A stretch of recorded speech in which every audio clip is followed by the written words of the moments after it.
Football বিশ্বের এক বিস্ময়ের নাম আর্জেন্টাইন সুপারস্টার লিওনেল মেসি, যার বাঁ পায়ের জাদুতে বুঁদ পুরো দুনিয়া। ক্যারিয়ার জুড়ে গোলের পর গোল করে ভক্ত হৃদয়ে তুলেছেন ঝড়। বার্সেলোনায় দীর্ঘ ক্যারিয়ার, এরপর পিএসজি হয়ে এখন ইন্টার মায়ামি। বয়সের সঙ্গে পাল্লা দিয়ে মাঠে ছুটে চলেছেন মহাতারকা। ক্যারিয়ার জুড়ে গোলের পর গোল করে নিজেকে অনন্য উচ্চতায় নিয়ে গেছেন এলএম10, বিশ্বকাপ, চ্যাম্পিয়ন্স লিগ, লা লিগা, লিগ 1, এরপর MLS-এ এখন পর্যন্ত 860 গোল করেছেন মেসি। পেনাল্টি থেকে একেবারে অপ্রতিরোধ্য লিও। এত গোলের মধ্যে কোন গোলটি সবচেয়ে বেশি পছন্দ তার, খোদ লিওই জানালেন তা।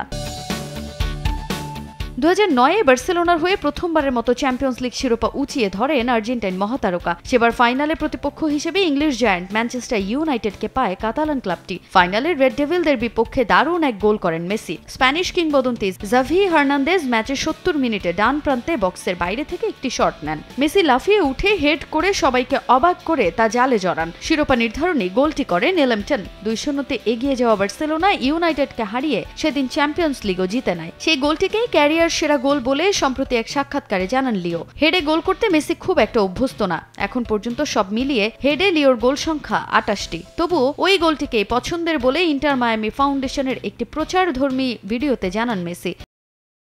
আমার এমন অনেক গোল আছে যেগুলো খুব বেশি সুন্দর, একই সঙ্গে সেই গোলগুলোর ভ্যালু অনেক বেশি। সেরকমই একটি গোল হলো চ্যাম্পিয়ন্স লিগে বার্সেলোনার হয়ে 2009 সালে ম্যানচেস্টার ইউনাইটেডের বিপক্ষে হেড দিয়ে করা গোলটি, যেটি আমার সবসময়ই পছন্দের। এদিকে মেসির পছন্দের ওই গোলের চিত্রকর্ম ইন্টার মায়ামি ফাউন্ডেশনের দাতব্য কাজে খুব শিগগিরই নিলামের জন্য তোলা হবে। সেই গোলের ছবিকে চিত্রকর্মে রূপ দেবেন শিল্পী রেফিক আনাদোল। সে কাজের জন্য ইতোমধ্যেই তাদের অনুমোদন দিয়েছে উয়েফা। আগামী 11 জুন নিলাম প্রতিষ্ঠান ক্রিস্টির মাধ্যমে নিউ ইয়র্কে উন্মোচন করা হবে তা। নিজের সেই গোলের চিত্রকর্ম নিলামে তোলা নিয়ে উচ্ছ্বসিত মেসি। আমি জানি রেফিকের কাজটা কত বিশেষ। তিনি কিভাবে এই খেলার মুহূর্তটিকে একটি অনন্য শিল্পকর্মে রূপ দিতে পারেন তা ভেবেই আমি রোমাঞ্চিত। মেসির সেই হেডে গোল করা চিত্রকর্ম নিলামে ওঠানোর পর সেখান থেকে প্রাপ্ত অর্থ পুরোটাই ইন্টার মায়ামি চ্যারিটি ফাউন্ডেশনের কাজে ব্যবহার করা হবে। তাজিন খন্দকার, সময় সংবাদ।